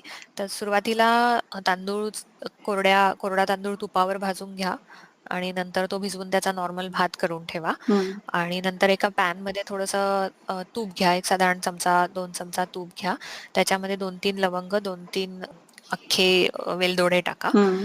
आणि ते छान थोडेसे असे आवाज आला तूप गरम झाल्यावर त्यांचा, की मी जे हे सगळ्या ड्राय फ्रुट्सचा आणि इतर जिन्नसाचा उल्लेख केला, ते सगळं त्यामध्ये टाका. किंचित परता आणि नंतर एक साधारण आपल्याला गोड भातासाठी जशी साखर लागते म्हणजे 1 वाटी भात असेल, तर साधारणपणे पाव वाटी साखर हे हं. प्रमाण आपण घेऊ शकता आणि ते छान हे झाल्यावर साखर टाकून थोडंसं पाणी टाका हं. आणि त्याचा एकतारी पाक झाला, की त्याच्यामध्ये तुम्ही तो शिजवलेला जो भात आहे, तो टाका. आणि हा भात तुम्ही डेझर्ट म्हणून वापरू शकता आणि हा फुल ऑफ आयर्न आहे आणि भूक शमवणारा आहे. त्यामुळे संध्याकाळच्या वेळेत वगैरे जरी तुम्ही मुलांना दिला तरी मुलांची एनर्जी लेव्हल डिनरपर्यंत चांगली राहील आणि भातातले चांगले गुण देखील मिळतील मुलांना. मुलांना. तूप जाईल पोटामध्ये मुलांच्या आणि अखेरीस अगदी असंच नारळाची बर्फी हा एक उत्तम सकस डेझर्ट आहे. तर तेही जरूर तुम्ही इम्युनिटीसाठी वापरू शकता. याखेरीज सुपाचा मी उल्लेख करेन. मुगाचं सूप हे माझं खूप आवडतं आहे नक्कीच. हो. मी कायम मला असं वाटतं प्रत्येक मुलाखतीत प्रत्येक ठीक याच्यात आहे. याचा सुपाचा उल्लेख होतोच. पण इलाज नाही माझा. कारण तेवढंच ते गुणकारी पण आहे. तर हिरव्या सालीच्या मुगाच्या डाळ डाळ शिजवून ती मिक्सरमधनं काढून सॉफ्ट कन्सिस्टन्सी आली, की त्याच्यामध्ये पाणी मिक्स करून चक्क तुपाची फोडणी द्यायची आणि त्यामध्ये मग ओली हळद कधी किसून टाका, कधी सुंठ टाका, कधी धने जिऱ्याची पूड टाका, कधी लसूण छान असा कच्चा ठेचून वरनं टाका उकळवताना. तेलात नका तो फ्राय करू लसूण. त्याच्यानंतर अजून आपण काळे मिरे टाकू शकतो. हं. असे सगळे व्हेरिएशन प्रत्येक वेळेस तुम्ही करू शकता आणि सर्व्ह करून 2-3 थेंब लिंबाचे टाका आणि छान एक चमचाभर साजूक तूप टाकलं, की हे अतिशय चविष्ट, अतिशय पौष्टिक आणि इम्युनिटी उत्तम वाढवणारं सूप आहे. वजन कमी करायचं असेल तरी मी हे सूप ॲडवाईस करते. आश्चर्य वाटेल वजन वाढवायचं असेल तरी मी हे सूप ॲडवाईस करते. इतकं ते मॅजिक सूप आहे. ताप असू देत, पोट बिघडू दे, घरी कोणी वृद्ध असू देत किंवा लहान बाळाचा नुकताच तुम्ही आहार सुरू केलाय, त्याच्यासाठी तर हे सूप प्रचंड पौष्टिक आहे. त्यामुळे इम्युनिटी वाढवण्यासाठी जरूर या सुपाचा वारंवार वापर करा. त्याच्यानंतर अजून एखादी चांगली रेसिपी द्यायची झाली तर मी एक छान कोशिंबिरीची रेसिपी देते, की नेहमीच आपण काकडीची कोशिंबीर करतो किंवा फार तर त्याच्यात टोमॅटो, कांदा टाकतो किंवा गाजर टाकतो, बीट टाकतो, बरोबर? हं. तर एक वेगळी कोशिंबीर करून बघा. आपले मेथ्या मेथ्या मेथ्या सीड्स ज्या असतात, हं. मेथ्या सीड्स रात्रभर भिजवा. हं. त्याच्यानंतर त्याला छोट्याशा स्वच्छ रुमालामध्ये बांधून ठेवा. त्याला मस्त मोड मोड येतील येतात. आणि मोड येतात. मग हे वाटीभर मेथ्या घ्या. त्याच्यामध्ये कच्चा कांदा टाका, कोथिंबीर टाका, ओलं खोबरं टाका आणि हळद किसून टाका आणि सेंधव मीठ टाका वाह! आणि सर्व्ह करायच्या वेळेस थोडंसं लिंबू पिळा. चवीला हवी तर अगदी थोडीशी साखर साखर. टाका. तर ही पण एक छान इम्युनिटी बुस्टिंग सलाड आहे आपण म्हणू शकतो. हं. आता मी ओल्या हळदीचा उल्लेख केला. ओली हळद तुम्ही विविध प्रकाराने वापरू शकतात. म्हणजे त्याचं लोणचं घालू शकतात. सलाडवर जसं आत्ता मी सांगितलं तसं तुम्ही किसून ते घालू शकतात. भाज्यांचं वाटण करताना मी बरेचदा ओली हळद वापरते. म्हणजे त्याचा स्पेसिफिक काही खरं तर रेसिपीमध्ये रोल नसतो. पण त्या निमित्ताने ती पोटात जाते. त्यामुळे वेगवेगळ्या भाज्यांचे वाटणं असतील, सपोज तुम्ही आता धने, जिरे, आलं, लसूण, मिरची याचं वाटण करतायत, तर एखादा अर्ध्या इंचाचा, 1 इंचाचा ओल्या हळदीचा तुकडा टाकून देत त्याच्यात. बरं. भाजीला सुद्धा एक सुंदर रंग पण येतो, एक मस्त अरोमा पण येतो. हं. हं. त्यामुळे अशा छोट्या-छोट्या ॲक्ट्समधनं किंवा कढीपत्त्याची पानं आहेत, ती सुद्धा ताजी पानं भरपूर वापरा वाटणामध्ये. हं. हं. तर याचाही सुंदर उपयोग होऊ शकतो. बरं. या सगळ्या रेसिपीज नवीन आहेत. याच्यापैकी एकही रेसिपी मी पूर्वी नव्हती ऐकली. म्हणजे मी आयर्न राईस हा नव्हता ऐकला. मी आयर्न हे ओव्हरलोड स्वानुभवातनं तयार झालेल्या रेसिपीज आहेत. मी आयर्न माझ्या इकडे सुपर हिरो घडत होते ना, आता ते टीनेज मध्ये आहेत. बरं. त्यामुळे हे सगळे प्रयोगातनं आलेल्या गोष्टी आहेत. अजून एक आहे प्रश्न, की हल्ली बऱ्याचशा कंपन्या प्रोटीन पावडर्स किंवा त्यांच्या वेगवेगळ्या काय म्हणू शकतो आपण त्याला ड्रिंक्स खूप प्रमोट हम्म. करतायत, की ते ड्रिंक्स म्हणजे ती पावडर घ्या, दुधामध्ये मिक्स करा आणि मग ती प्या. तर ते म्हणजे हे खरंच मुलांच्या ग्रोथसाठी योग्य आहे का? प्रोटीन पावडर्स झालं किंवा अशा काही वेगवेगळ्या पावडरी बॉटल्समध्ये भरून विकल्या जातात हल्ली. बरोबर. त्याच्याबद्दल काय सांगाल तुम्ही? जरूर. सगळ्यात आधी सांगेन की आहार म्हणून ते देऊ नका. जे टीव्हीवर दाखवतात की एक बोलभर सिरियल दिलं किंवा एक ग्लासभर प्रोटीन शेक दिला म्हणजे तुझा 2 पोळ्या पोटात गेल्या किंवा तुझा दिवसभराच्या कॅलरीज कंप्लीट झाल्या, तुझ्या दिवसभराच्या हं, डायटरी रिकमेंड्स कंप्लीट झाल्या. तर हे अतिशय चुकीचं आहे आणि अतिशय म्हणजे भयावह हा शब्दच वापरीन मी. कारण की पूर्ण समाजाची दिशाभूल केली जाते या ॲडव्हर्टाइजमधनं. तर त्याला आहाराचा एक भाग करू नका तुम्ही. ठीक आहे बाबा, माझा मुलगा दूध पितो आहे, त्याच्यामध्ये एक चमचाभर पावडर टाकली, हरकत नाही. हं, त्यालाही खरं मी नाही म्हणेन, कारण की मोस्ट ऑफ द टाइम्स या पावडरी आहेत ज्या त्या आर्टिफिशियल असतात, बरोबर? हं, म्हणजे अगदी काही धान्यापासून बनवलेल्या नसतात. त्या एक कॉम्बिनेशन असतं, फॉर्म्युलेशन असतं आणि त्यातले जे प्रोटीन्स आहेत, व्हिटॅमिन्स आहेत, बाकीच्या ज्या गोष्टी आहेत त्या सिंथेटिक फॉर्ममध्ये असतात. कुठल्याही हं, पावडरीमध्ये त्या नॅचरल फॉर्ममध्ये खूप कमी पावडरी अशा आहेत, की ज्याच्यामध्ये नॅचरल फॉर्ममध्ये देण्याचा प्रयत्न करतात. पण मोस्ट ऑफ द टाइम्स त्याच्यात फ्लेवर असतात. मग चॉकलेट फ्लेवर आहे, व्हॅनिला फ्लेवर आहे किंवा वेगवेगळे फ्लेवर्स हं, देण्याचा प्रयत्न करतात. त्यामुळे मग त्याची न्यूट्रिशनल व्हॅल्यू कमी झालेली असते. दुसरं म्हणजे की शरीराची आवश्यकता किती आहे? हं, कारण प्रोटीन ही पचवायला अवघड गोष्ट आहे. हं, तुम्हाला कितीही वाटत असलं की माझ्या मुलाने, माझ्या मुलीने खूप प्रोटीन खावं, त्याची खूप हाईट वाढावी, त्याचं खूप वजन वाढावं, पण तरीही एक प्रत्येकाची डायजेशनची आणि ॲब्सॉर्ब करण्याची क्षमता असते. मग ते नाही केलं तर मग अशा मुलांना कॉन्स्टिपेशनचा त्रास झालेला आढळतो. अशा मुलांमध्ये जंतांचं प्रमाण पण खूप आढळून आलंय म्हणजे बऱ्याच हं, पेशंट्समध्ये मी ऑब्झर्व्ह केलंय, की प्रोटीन सप्लिमेंट्स आणि अशा दुधाच्या ज्या पावडरी आहेत त्याच्यामध्ये जंताचं प्रमाण खूप आढळतं. वर्म्स ज्या एलिमेंट्स जे आपण म्हणतो ते. त्यानंतर मुख्यतः तुम्ही घरगुती अशा काही गोष्टी तयार करून ठेवू शकाल का? असं मी कायम पेशंट्सला सांगते, की तुम्हाला दुधामध्ये काहीतरी टाकूनच द्यायचं आहे ना हं, तुमच्या मुलाला, मग जरा घरातल्या काही गोष्टी वापरून तुम्ही करू शकतात का? सगळे ड्रायफ्रुट्स घ्या, कुठलेही तुम्हाला आवडणारे, अवेलेबल असणारे हं, ड्रायफ्रुट्स घ्या. मी तर प्रमाणाचंही लिमिटेशन्स ठेवत नाही, की अगदी ह्या एकास 2, दोनास 1 असं केलं की मग कुठेतरी ते डिस्करेज होतात पेशंट. हं, त्यांना सांगते, "हां, ठीक आहे, मूठभर बदाम घ्या, एखादी मूठ हे घ्या, कोरडं खोबरं घ्या, खारीक घ्या, बेदाणे घ्या, हे सगळं कोरडं भाजा, बारीक करा. त्याच्यानंतर आपली नाचणीचं जे पीठ असतं, नागलीचं जे पीठ असतं, हं, हं. ते उत्तम चांगलं खमंग भाजा. हो, त्याच्यामध्ये ह्या 2 पावडरी मिक्स करा हो, आणि याच्यामध्ये पिठी साखर मिक्स करा. हो. तर वेलची जायफळ टाका किंवा किंचित व्हॅनिला इसेन्सचे 2 थेंब टाका बरोबर. किंवा नाही चॉकलेट फ्लेवरच आवडतं, ठीक आहे. मग कोका पावडर टाका. मग हे हेल्थ ड्रिंक चांगलं नाहीये का? हो, कुठलीही पावडर हो. देण्यापेक्षा? तुम्ही तुमच्या डोळ्यासमोर बदाम काढले, त्याची क्वालिटी तुम्हाला माहिती आहे, स्वच्छतेची काळजी तुम्ही घेतलेली आहे. तर हे निश्चितच ही प्रोटीन हं, पावडर कधीही चांगली राहील. हं, याखेरीज असे काही सप्लिमेंट घेण्यापेक्षा ड्रायफ्रूटचे लाडू आहे, गूळ शेंगदाण्याचे लाडू आहे, फुटाणा गूळ शेंगदाण्याचे लाडू आहे, मुरमुऱ्याचे लाडू आहेत. हे लाडू देखील हेच काम करू शकतात. मुगाचे लाडू आहेत. हं, तर मला असं वाटतं या गोष्टींना प्रेफरन्स द्यावा आणि हेल्थ ड्रिंक्स म्हण किंवा प्रोटीन पावडर्स म्हण, यामध्ये वेगवेगळे प्रिझर्व्हेटिव्हज टाकलेले असतात, वेगवेगळे अँटीऑक्सिडंट्स टाकलेले असतात. आता हे अँटीऑक्सिडंट आणि शरीराला आवश्यक असणारे चांगले अँटीऑक्सिडंट यामध्ये परत गफलत होते लोकांची. लोकं अगदी आनंदाने आणि ह्याच्याने सांगतात, "अहो, याच्यात अँटीऑक्सिडंट आहे." पण ते अँटीऑक्सिडंट काय आहे हे समजून घेत नाहीत. यामध्ये टाकलं जाणारं अँटीऑक्सिडंट हे केमिकल असतं, जे कंटेनरचा आणि आतल्या सामानाचा संबंध येऊन जे केमिकल्स तयार होतात किंवा जी हानी त्या पदार्थाची होऊ शकते, ती होऊ नये म्हणून टाकलेलं अँटीऑक्सिडंट आहे. तुमच्या शरीरासाठी टाकलेलं अँटीऑक्सिडंट नाहीये. त्यामुळे ते अँटीऑक्सिडंट हानिकारक आहे. सो ही गोष्ट कुठेतरी लक्षात घ्या. लेबल नीट वाचायला शिका. लेबलवर जे लिहिल्या जातं त्याचे अर्थ समजावून घ्या. कारण बरेचदा अदरवाईज फक्त जाहिराती बघून घेणारा समाज हा कुठेतरी असा म्हणजे डोळ्यांना पट्टी बांधून कुठेतरी खोल याच्यात जाणारा वाटतो मला.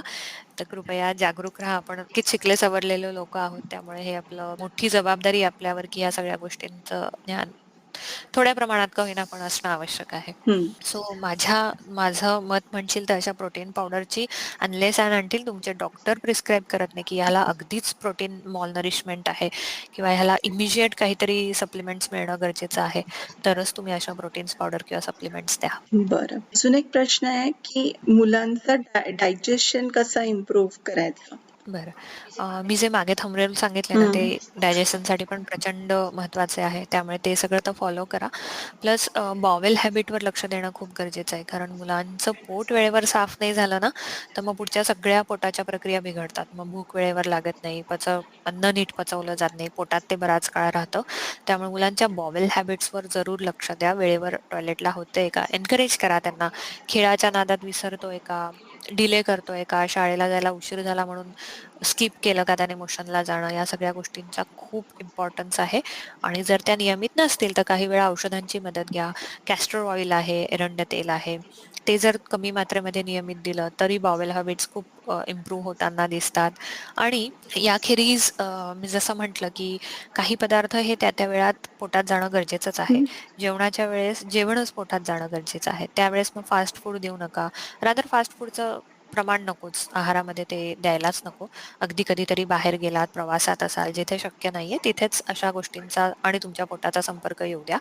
अदरवाईज घरात सहज बनवता येतील, सहज साठवलेल्या वस्तू ज्या असतात, राजगिरा लाडू आहे, ड्रायफ्रूट लाडूचा उल्लेख केला मी, साळीच्या लाह्याचा चिवडा आहे किंवा पटकन उकडलेलं अंड आहे किंवा पटकन केलेला शिरा आहे, या गोष्टीत शक्यतो एन्करेज करा. आणि याखेरीज व्यवस्थित चावून खायची सवय खूप लहानपणापासून लावणं गरजेचं आहे. कारण आहे खूप साधी गोष्ट पण केवळ मूल नीट चावत नाही म्हणून त्याचा पचनावर परिणाम होतो. अच्छा. अशा भरपूर केसेस मी बघितल्या आहेत. त्यामुळे अगदी आईचं लक्ष असणं खूप गरजेचं आहे, आई-वडिलांचं. हं. आणि खाण्यामध्ये लक्ष असू द्या. खाण्याच्या वेळेस त्याचं मन डिस्ट्रॅक्ट होईल अशा कुठल्याही गोष्टींना एन्करेज करू नका. मग तो टीव्ही असो, मोबाईल असो, कुठल्या गोष्टींचं पुस्तक असो, त्याला ते समजलं पाहिजे, की हे जेवण ही इम्पोर्टंट गोष्ट आहे. त्याच्याकडे पूर्ण लक्ष माझं दिलंच पाहिजे आणि ते नीट मी संपवलंच पाहिजे. मग ह्या छोट्या-छोट्या सवयी लहानपणापासून लावल्या तर नक्कीच मुलंही फॉलो करतात. अर्थात आई-वडिलांनीही त्या सवयी फॉलो करणं गरजेचं आहे. त्यामुळे आई-वडीलच जर टीव्ही समोर, मोबाईल समोर बसले तर मुलं ते बसणारच. त्यामुळे करेक्शन्स आधी आपल्यापासून करायला लागतील आपल्याला. आजकाल व्हीगन डाएटचं एवढं ॲड आहे, म्हणजे अगदी ते इकडे पण पोहोचलेलं आहे. म्हणजे ॲटलीस्ट शहरांमध्ये सुद्धा हं. व्हीगनचं खूप आहे फॅड. पण ते ओव्हरऑल इम्युनिटीसाठी खरंच चांगलं आहे का? तू म्हणशील ना व्हिगन डाएट तर बीइंग अ वैद्य आमच्याकडे खूप साऱ्या गोष्टी ह्या डेअरी प्रोडक्ट्सवर डिपेंड आहे. तूप आहे, हो. दूध आहे, लोणी आहे, या सगळ्या गोष्टी आम्ही बरेचदा अनुपान म्हणून वापरतो. म्हणजे दुधाबरोबर हे औषध घ्या किंवा लोण्यामध्ये मिक्स करून घ्या, तुपाबरोबर घ्या वगैरे. त्यामुळे मला असं वाटतं की एक मनुष्य इव्हॉल्व्ह झाला, जेव्हा मनुष्य इव्हॉल्व्ह झाल्यावर त्याने कच्चं खाणं बंद केलं, शिजवून खायला लागला मनुष्य. नंतर मग त्याने प्राणी पाळले, वेगवेगळ्या प्रकारची शेती केली. तेव्हापासून कुठेतरी हा एक इन्सेपरेबल भाग झाला आहे डेअरी प्रॉडक्ट्स पण. हं. इन्सेपरेबल भाग आहे तो आपल्या आयुष्याचा किंवा जेनेटिक्सचा असं मी म्हणेन.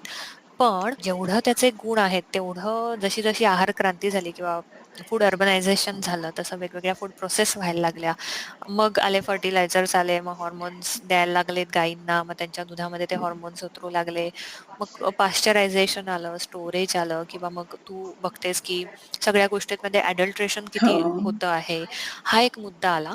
त्याच्यानंतर क्रुएल्टी हा एक मुद्दा आला, हं. राइट? क्रुएल्टी आणि ह्युमॅनिटी हा एक मुद्दा आला. तर तो इमोशनल मेसेजवर आपण सोडून देऊया. क्रुएल्टी अँड ह्युमॅनिटी ऑफकोर्स तो प्रत्येकाचा पर्स्पेक्टिव्ह हं. आहे आणि आय रिस्पेक्ट दॅट. पण मुख्यतः आजकाल अनफॉर्च्युनेटली आम्हाला डिस्करेज करायला लागतंय, की दूध तुम्ही ऑर्गॅनिकच घ्या, दूध ए टू दूध मिळत असेल तरच घ्या. अदरवाईज दुधाच्या ॲलर्जीज ही तर एक मोठी हो. चर्चेचा टॉपिक आहे असं मी म्हणेन. तर का होतात ते ॲलर्जी? जे दूध अख्खं छोटंसं बाळ पोसतं म्हणजे पूर्ण बाळाचं पोषण करू शकतं, त्याच दुधाची ॲलर्जी कशी काय होतीये? हा दोष दुधाचा नाहीये. किंवा तुमच्या बॉडीचा नाहीये, हा कुठेतरी त्या दुधाचे बदललेल्या गुणांचा आहे बरोबर. आणि त्याच्यासाठी कुठेतरी आपणच जबाबदार आहोत. त्यामुळे व्हीगन डाएट अशांनी करावा, की ज्यांना दुधाचे पदार्थ पचत नाहीयेत किंवा दुधाच्या पदार्थांनी त्रास होतो आहे, डेअरी प्रॉडक्ट्सने त्रास होतोय, अशा लोकांनीच करावा. एक चळवळ आली आहे म्हणून जर करायचा असेल, ट्रेंड आलाय म्हणून करायचा असेल, तर तो प्रत्येकाच्या इच्छेचा भाग आहे असं मी म्हणेन. पण खात्रीशीर दूध मिळत असेल, खात्रीशीर तूप मिळत असेल, तर कृपया या उत्तम आरोग्यदायी असणाऱ्या पदार्थांना मुकू नका. हं, त्यांचा जरूर आहारामध्ये समावेश करा. अदरवाईज एक वैद्य म्हणून मी सांगेन, की तुपाचा तर प्रचंड शरीराला उपयोग आहे. तूप इज द म्हणजे most favourable essential fatty acids गाईचं तुपाचा जो गुण आहे ते हं. इसेन्शियल फॅटी ॲसिड्समध्ये सगळ्यात चांगलं आज रिसर्चने पण सिद्ध झालेलं हो. आहे आणि या सगळ्या गोष्टींचा न्यूरल डेव्हलपमेंटसाठी गरज असते. म्हणजे आपल्या हं, प्रत्येक नर्व्हच्या आजूबाजू जे आवरण असतं, मायलिन शीथ जे असतं, हं, त्याच्यामध्ये जवळ-जवळ सगळा पोर्शन हा फॅटचा असतो. हं, मग ते फॅट त्याला अतिशय आवश्यक असतं. जर ते नॉन व्हेगन याच्यातनं घ्यायचा प्रयत्न केला, तर थोडंसं मग ते कॉम्प्रोमाईज होईल तुमच्या हं, हेल्थ बरोबर, हं. बरोबर. त्यामुळे मला असं वाटतं ऑर्गॅनिक आणि उत्तम प्रतीचं जर मिळत असेल, तर डेअरी प्रॉडक्ट्स घ्यायला अजिबात हरकत नाहीये. बरं.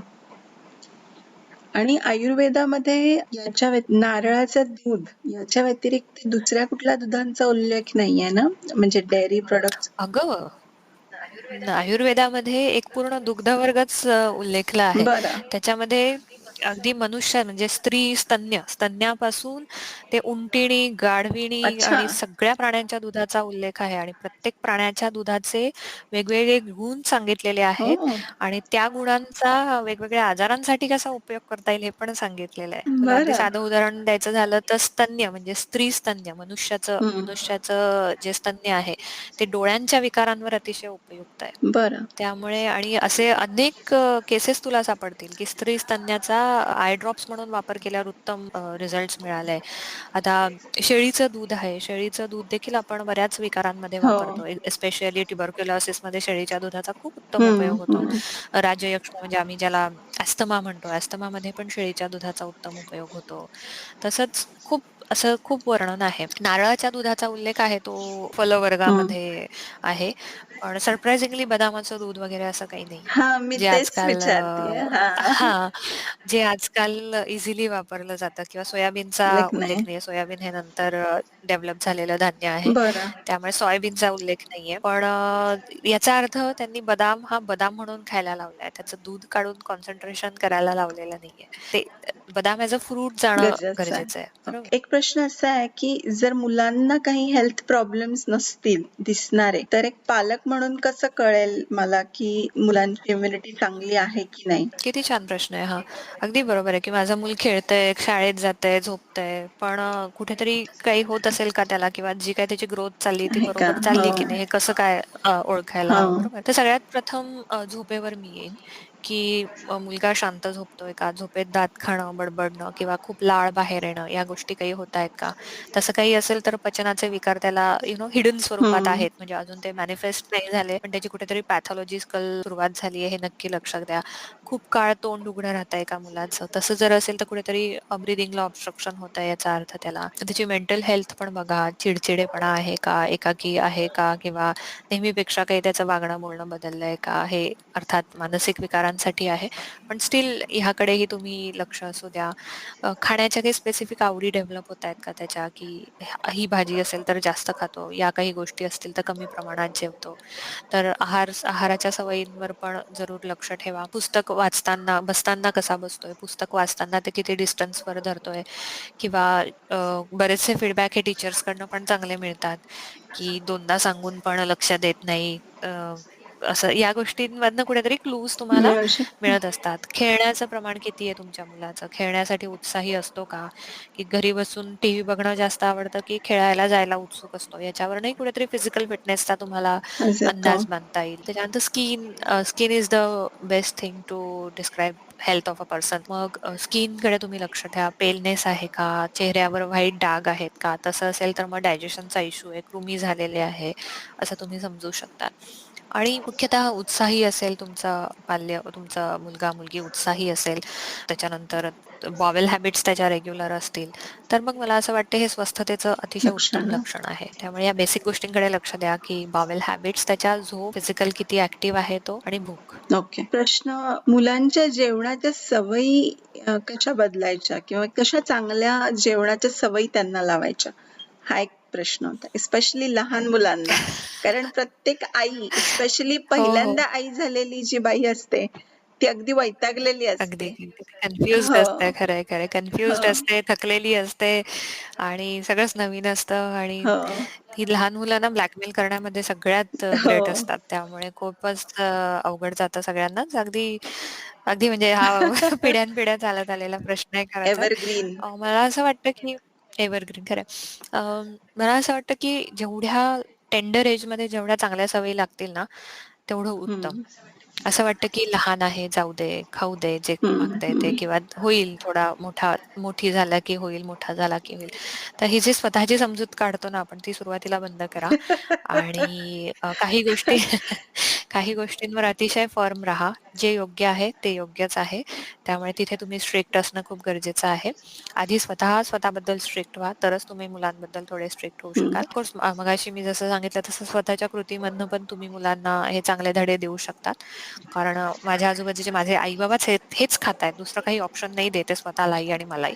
तर मलाही हेच खाणं गरजेचं आहे. मलाही आत्ताच खाणं गरजेचं आहे आणि मलाही यांच्यासारखंच एके ठिकाणी बसून खाणं गरजेचं आहे. ही एक खूप बरं. मोठी गोष्ट आहे आणि अगदी टेंडर मध्ये लावणं खूप गरजेचं आहे. जेव्हापासून मुलाला दात येतात मुलाला किंवा मुलीला, तेव्हापासून चांगलं चावून खाण्याची सवय लावू देत. मिक्सरमधून काढून देण्याचा मोह आवरा. कारण बरेचदा आयांना वेळ कमी असतो आणि मिक्सरमधनं काढलं की कसं पटापट चमचे भरवले की बाळ आपलं गिळतं, पोर आपलं गिळतं आणि मी हे बोलतेय कारण मी अशा केसेस खरंच बघितलं. बघितल्या आहे, खरंच हँडल केलेल्या आहेत, की 3-3, 4-4 वर्षाची झाल्यावर पण मुलांना नीट चावता येत नव्हतं. Can you imagine? तर ही सवय त्याला कारणीभूत होती, की पटकन सॉफ्ट करून दिलं, हं, हं, मिक्सरमधनं हं. काढून दिलं, की बाळ आपलं बाउलमधनं पटापट खातंय. तर असं करू नका. त्याला वेगवेगळ्या टेक्स्चर्सची सवय लावा. कडक, मऊ, ओलं किंवा थोडंसं चिकट असलेले पदार्थ म्हणजे टेक्स्चर बद्दलची जी एक जाड. कधी-कधी डेव्हलप होते ना हं. हॅबिट, ती जात नाही. कारण हं. बरेच लोकं किसलेलं गाजर खात नाही किंवा हो. गिळगिळीत असणारे पदार्थ आवडत नाही. ते मग ती टेक्स्चरची एकदा सवय लागली की ती काढणं अगदी मोठ्या माणसांमध्येही अवघड हो, होऊन जातं. हो. त्यामुळे त्याही एक चांगल्या हॅबिट्स लावा. आपण ज्या ट्रेडिशनमध्ये राहतोय किंवा आपला घरातला जो नेहमीचा आहार आहे, साउथ इंडियन असाल तर त्या स्टाईलचा, महाराष्ट्रीयन असाल तर त्या स्टाईलचा, तर तोच आहार मुलांना सवय लावा. कारण एनीहाऊ ते मोठे गेल्यावर बाहेरचं खाणारच आहे. त्यामुळे छोटं असताना तुम्ही जितकं त्यांना ट्रेडिशनल द्याल, हं. तितकी त्यांची टेस्ट चांगली डेव्हलप होईल. पॅलेट ट्रेनिंग म्हणतो ना हं, आपण हं. याला. तर ती पॅलेट ट्रेनिंग होणं फार गरजेचं हं. आहे. कुठल्याही एकाच चवीची सवय लावू नका. वेगवेगळ्या चवींचे सगळे पदार्थ त्यांच्या पोटात जाणं गरजेचं आहे. एक फॉलोअप क्वेश्चन आहे, की तुम्ही म्हटला, की तुम्ही साउथ इंडियन असाल, तर तुमच्या घरी जे बनतं ते खा. पण आता समजा एखादी फॅमिली साउथ इंडियन आहे, त्यांनी शिफ्ट केलंय दुसऱ्या देशामध्ये किंवा दुसऱ्या हं, राज्यामध्ये, हं. तरी सुद्धा ते बरोबर. त्यांनी त्यांचंच म्हणजे त्यांचे ट्रेडिशनल फूडच खावं, असं आयुर्वेद सांगतं, बरोबर ना? का? जेनेटिक बेसिसवर तू म्हणशील हां. ना, तर फिनोटाइप तसा घडलेला हं. असतो. हं, जिनोटाइपही हं. त्या मानाने तसाच घडलेला असतो. पण एखाद्या वातावरणामध्ये जेव्हा बदल हं, होतो, हं. तुम्ही शिफ्ट होतात, म्हणजे मोठा शिफ्ट हं. असतो, अगदी कॉन्टिनेंटचा शिफ्ट झाला तुमच्या हं. ह्याच्यात, तर तुम्हाला ती सवय हळू बदलवणं गरजेचं आहे. बरं. तर अदरवाईज आता अगदी माझंच उदाहरण समजा घेतलं आपण, तर मी अचानक सगळं इकडचं खायला लागले असते, तर नक्कीच मला त्रास झाला असता. हं. पण परत तो एक सदसद विवेक बुद्धी दाखवणं गरजेचं आहे, की कुठे मी माझा आहार घ्यावा आणि कुठे थोडासा मी बदललेल्या भौगोलिक परिस्थितीतला आहार घ्यावा. हे खूप सेन्सिटिव्हच्या मुलामध्ये पण तोच जिनोटाइप आला आहे. त्यामुळे तुमचं जे ट्रेडिशनल फूड आहे ते तुमच्या बाळाला सूट होणारच आहे 100%. हं. त्यामुळे तुमचा बेसिक आहार तोच असला पाहिजे. पण कुठेतरी कायम आपण तो आहार खाऊ शकत नाही. म्हणून मग बाहेरच्या आहाराची किंवा इतर वेगळा जो आहार आहे, त्याची सवय देखील असणं गरजेचं हं. आहे. पण अगेन तारतम्य बाळगून तुम्ही द्या. बरोबर, बरोबर. बरोबर. म्हणजे काही गोष्टी ह्या अपायकारकच आहे. आता तुम्ही बरं. बर्गर घेतलं तर ते अपायकारकच आहे. त्यामुळे it cannot be a part of your daily meal, but it can be a weekend menu. म्हणजे आय मीन वीकेंडसाठी एखादा तो असू शकतो कधीतरी, बरोबर. बरोबर. त्यामुळे बेसिक आहार हा तुमचा कधीही ट्रेडिशनल आहार असला तर तो उत्तम आहे. बर. पण मेजर शिफ्ट असेल, समजा आता साऊथ इंडियन एक फॅमिली आहे आणि एकदम ड्राय याच्यात शिफ्ट झालेले आहेत ते आणि वर्षानुवर्ष जर तिथे राहत आहेत, तर कुठेतरी मग तिकडच्या संस्कृतीमधला आहार घेणं गरजेचं आहे तारतम्य बाळगून. एक लास्ट प्रश्न आहे, हर्ड इम्युनिटी म्हणजे काय असतं? हा एक शब्द बऱ्याचदा ऐकलाय. अगदी अगदी हा नवीन, मला असं वाटतं 2020 मधला हा सगळ्यात जास्त वापरला गेलेला शब्द असेल हर्ड इम्युनिटी. हर्ड इम्युनिटी म्हणजे कसं असतं की काही विषाणूंना आणि काही जीवाणूंना आपली बॉडी सेन्सिटिव्ह असते किंवा नसते, बरोबर. आता पोलिओ हा विषाणू आपण लसी घेतलेल्या आहेत सगळ्या, तूही लस घेतलीये पोलिओची, मीही लस घेतलीये, त्यामुळे आपण आता त्याला इम्युन हो. आहोत, बरोबर. आणि असंच आपल्यासारखे असंख्य जण पोलिओची लस घेतल्यामुळे इम्युन बरोबर. झालेत, करेक्ट. त्यामुळे ओव्हरऑल पोलिओचा प्रसार होत नाहीये, कुठेतरी तो प्रसार आणि इन्फेक्शन होण्याचं प्रमाण थांबलाय. थांबलंय. बरोबर आहे. ही झाली हर्ड इम्युनिटी. म्हणजे एखाद्या समाजामध्ये खूप मोठा समाजाचा भाग एखाद्या स्पेसिफिक विषाणूला किंवा जीवाणूला जर इम्युन असेल तर त्याला हर्ड इम्युनिटी म्हणतात. बरं. आता ती हर्ड इम्युनिटी डेव्हलप कशी होते, आयदर सौम्य प्रमाणात सगळ्यांनाच ते इन्फेक्शन होऊन गेलं, म्हणजे 100 लोकांपैकी जर अच्छा. 60 लोकांना ते इन्फेक्शन झालं आणि बरीच त्यांच्यामध्ये डेव्हलप अँटीबॉडीज झालाय. निर्माण झाल्या, तर यू कॅन से की त्या समाजामध्ये हर्ड इम्युनिटी डेव्हलप झाली, कारण maximum portion of that society is already immune to that virus or bacteria. Okay. किंवा मग हर्ड इम्युनिटी वॅक्सिनेशनने डेव्हलप होते, जी पोलिओच्या बाबतीत झालीये किंवा मिझल्स झालंय, रुबेला झालंय, ट्युबरक्युलोसिस झालंय. तर we are now herd immune to those diseases. तर याला हर्ड इम्युनिटी असे म्हणतात. Those were the questions I have. Thank you so much, doctor, for your time. ठीक आहे, थँक्यू. मलाही मजा आली बोलून. पुढच्या एपिसोडमध्ये नक्कीच भेटू आणि अजून गप्पा मारूयात. Yes, thank you so much. Bye bye. Bye.